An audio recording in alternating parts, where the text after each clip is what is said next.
Diascofoot, le miroir du football de la diaspora congolaise.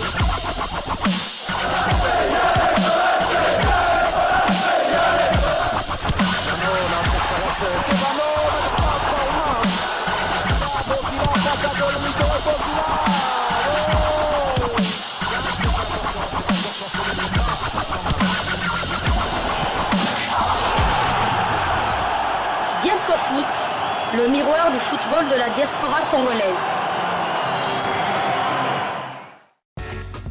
Vous êtes en train de suivre Diascofoot, le miroir du football de la diaspora congolaise. Diascofoot du 23 novembre 2022.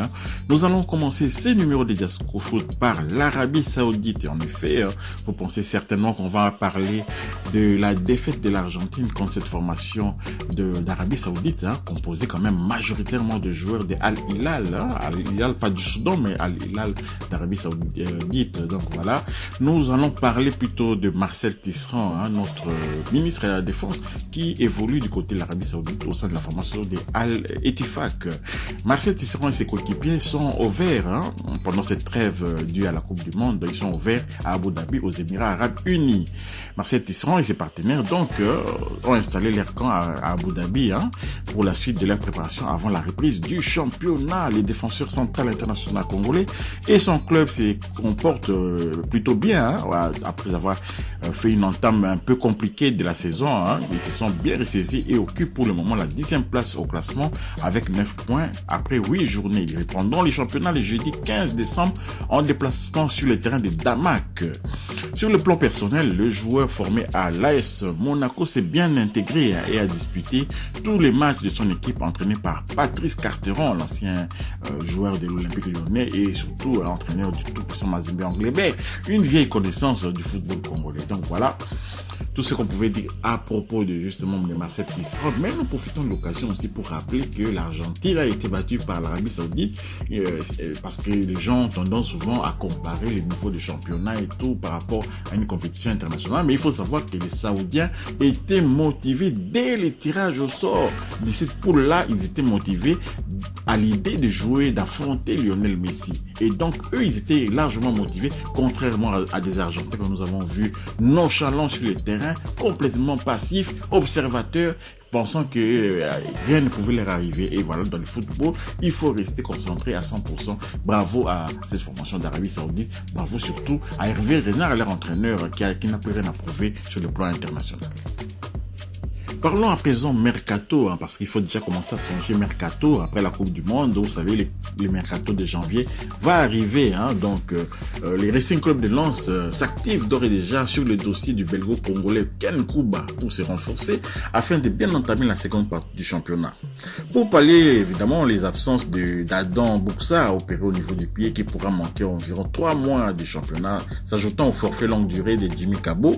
Mais la concurrence serait toutefois forte sur le dossier Ken Kouba puisque les Racing, l'Olympique LOSC, Olympic Sporting Club, voilà, les LOSC, Lille donc, et aussi sur le Ken Kouba. Donc Ken Kouba est un joueur formé en tant qu'attaquant, il est droit par les Sporting de Charleroi, mais là aussi la capacité de jouer comme piston, donc piston droit, comme cela lui arrive fréquemment avec son club. Il a joué quand même 14 matchs de championnat, tous en tant que titulaire avec le Sporting de Charleroi cette saison.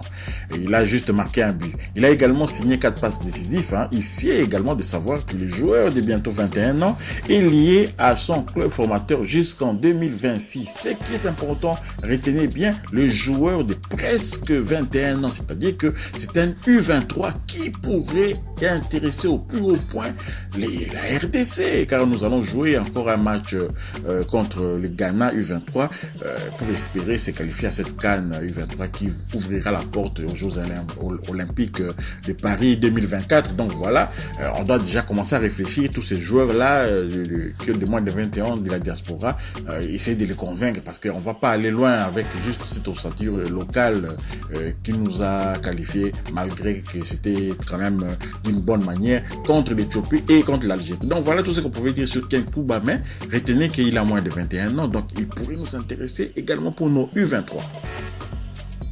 Toujours en ce qui concerne le mercato, hein, rendons-nous un peu juste à côté, en Hollande, hein, pour prendre des informations, une information qui pourrait aussi nous intéresser. Hein. Bonne nouvelle donc pour Raphaël Eyongo, hein, qui signe son premier contrat professionnel. Raphaël Eyongo signe son premier contrat avec l'Excelsior Rotterdam, un club de D1 du Pays-Bas. L'attaquant de 19 ans qui a effectué ses débuts en équipe première la saison passée, natif de Breda, signe un contrat allant jusqu'à la fin de cette saison et une année supplémentaire en option.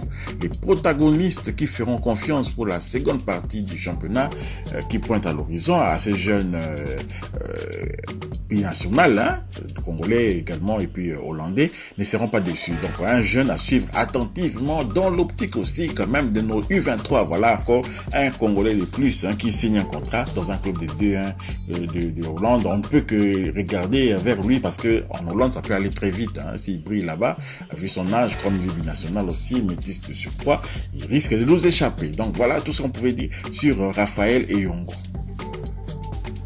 Rendons-nous à présent en Tanzanie, une fois de plus, pour terminer ces premiers numéros de Diasco Foot, hein, du 23 novembre 2022. Hein, on va encore parler des Young Africans. C'est surprenant parce que quand on parle des Young Africans, on voit tout de suite les buteurs de cette formation, hein, qui est vraiment très sollicitée actuellement sur le marché du transfert, notamment du côté de l'Afrique du Sud, hein, par la formation des Brésiliens de Mamelodi Sundowns. On va parler donc des Fiston Mayele Kala, l'ancien attaquant vedette de Vita Club, hein, et bien évidemment aussi de Léopard Chan. Donc voilà, l'international congolais Fiston Mayele Kala a inscrit un doublé, hein, après son triplé, hein, donc après son triplé qu'elle avait inscrit dernièrement contre la formation de Singadi. Et donc il a offert la victoire à Young Africans qui s'est imposé sur le score de 2-0 sur le terrain de Dodoma. Donc Young Africans conserve ainsi sa première place du championnat et donc les titres ne pouvaient pas échapper à cette formation entraînée par Nabi Nasreddine d'Inash. Et puis cette formation c'est qui a atteint la phase de poule de la Coupe de la CAF, hein, en venant à bout 0-1 de la formation tunisienne de club africain. Donc voilà tout ce qu'on pouvait dire sur cet international congolais Fiston Mayele Kala que nous suivons de très près. On aimerait vraiment qu'il puisse accéder à une étape supérieure pour vraiment peaufiner encore les talents qui est en lui et pour rendre des services aussi au Léopard de la RDC. Donc voilà tout ce qu'on pouvait dire dans ce Diasco Foot du 23 novembre 2022. Et si vous avez aimé, hein, sachez partager quand même, hein, liker également, laissez des commentaires. Ceux qui ne sont pas encore abonnés, abonnez-vous à Diasco Foot, hein, activez la petite cloche de notification, elle vous permettra de ne pas manquer les prochaines vidéos que nous mettrons en ligne. Diasco Foot vous dit au revoir et passez une bonne journée.